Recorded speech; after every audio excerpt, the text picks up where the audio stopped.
Californians love the cliche, so goes California, so goes the nation. But what happens when California spends 15 years and nearly $7 billion on a project that goes nowhere? That sums up the Golden State's high-speed rail project. The Department of Transportation Secretary Sean Duffy has decided to put California on notice and hold them accountable for spending billions without laying a single foot of track. So he goes through and says the U.S. Department of Transportation has found that the California high-speed rail project is in default of its federal grant awards, totaling $4 billion. Here's the cold, hard truth. There's no viable path forward, right? This is a huge, huge problem. So, Matt, you were a California resident for many, many years. So how did the state keep this charade up for 15 years? Billions put into this. Well, the story I'm about to tell you is absolutely fits with as California goes, so goes the nation, because California is exactly like the federal government in terms of the corruption and the wasting of money in broad daylight. And that's what you need to know about the high-speed rail, quote unquote, the choo-choo train tracks in California. When this happened, when they were talking about this in 2007, I think 2008 is when this really kicked off. There was no one in the state who was, sentient with brain cells who didn't understand the problem. You really had to delude yourself not to understand the problem. And the problem is that you can't build anything in California without dealing with insane regulation. I believe at the time there was $150,000 at least you had to pay as a builder to the government before you did anything. And then people in California would, why are houses cost so much? I don't understand. It costs more than, so you can't build there, and you haven't been able to build there in decades without dealing with that kind of regulation. Furthermore, you had the ability in California, the environmental regulations, to basically thwart any development project for the most ridiculous of excuses. And everyone used this, especially if you had forces that had money in wealthier areas, to prevent growth and development at all costs. So the idea, even going back all those years, that you could build high-speed rail, given the regulations California already had in the books, in tracks that went, from Sacramento to San Diego, was absolutely absurd without fundamentally changing the law.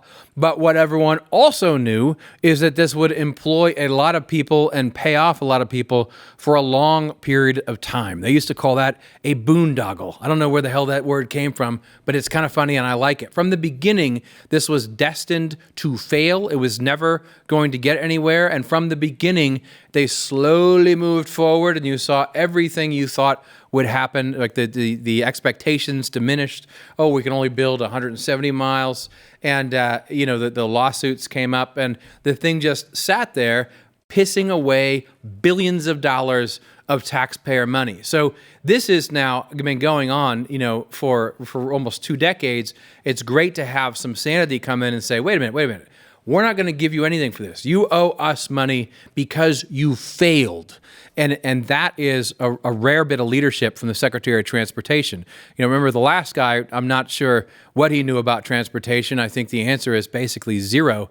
The fine mayor of the town that Notre Dame is in, that's what his claim to fame. He knew nothing, as Trump has said. Sean Duffy has come in and been a boss. He's doing an amazing job. But this is something that is music to my ears. And I think there's many people in California who will be glad to hear about this as well. I look forward to your dissertation on the word boondoggle at some point in time. I'm going to look into that. At some point in time, we're going to get that. But Gavin Newsom, he's out there. Of course, he has to say something, right? He's not just going to let this go. He was out there citing the completed environmental review and land acquisitions. Like, oh no, we've done something.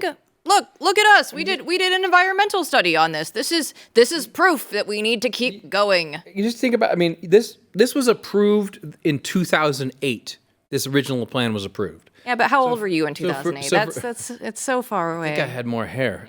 But imagine Newsom, saying now, like, oh, well, the environmental plan is approved after the original plan was approved in 2008. The whole thing is absurd. And if you take any message from this, as California goes, so goes the nation, is actually true. Everyone with any common sense knew this was ridiculous from the beginning. It was all corruption in plain sight. It was all ridiculous in plain sight, just sitting there, daring for anyone to common sense it to death. And that never happened. It still kept on going forward. And so, that is exactly where we're at as a nation. And we're going to need a lot more from Sean Duffy and others to say, to hell with this, and put a stop to it. But then I hear this story and my financial brain kicks in. And I go, man, at some point, California is going to expect the rest of the states of the country to come bail them out because of all of these stupid decisions that they've made along the way. And they're like, no, high-speed rail, it's going to work. Well, it didn't work this year. It's not going to work next year. The year after that's not looking great for us either. But at some point, stick with us.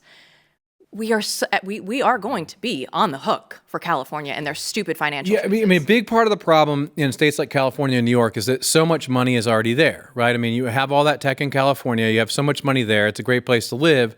And what you need to do is the federal government has to ensure that everyone pays for the consequences of their actions. And I hate to say this because a lot of friends who disagree, but that's why the SALT deductions, which they're arguing about in Congress, are such a big deal.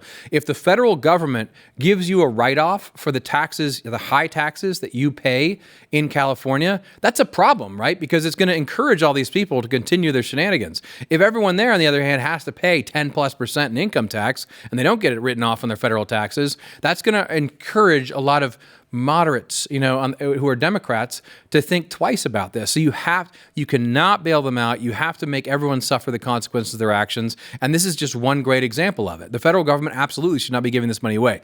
And just think about this.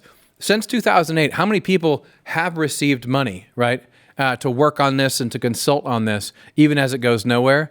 Oh, a hell of a lot, right? A whole corrupt class. If you had a decent state media in California or national media, they'd be saying, well, where the hell did the money go? Because we didn't get the choo-choo train, So that's the kind of thing that we need a lot more of, and that's what we're going to do a lot more of at Blaze. But Sean Duffy's making it easy because he's actually looking out for our paychecks, and I appreciate that. The good news, and I know we're not at the census yet, but we're halfway there to the next one, is that the mass migration out of California is a real thing right now, and they might be losing larger electoral numbers than I think that they're ready for. This is going to be shifting back over to red states. People are leaving blue states and going to red states, so there is some hope still for the future of America.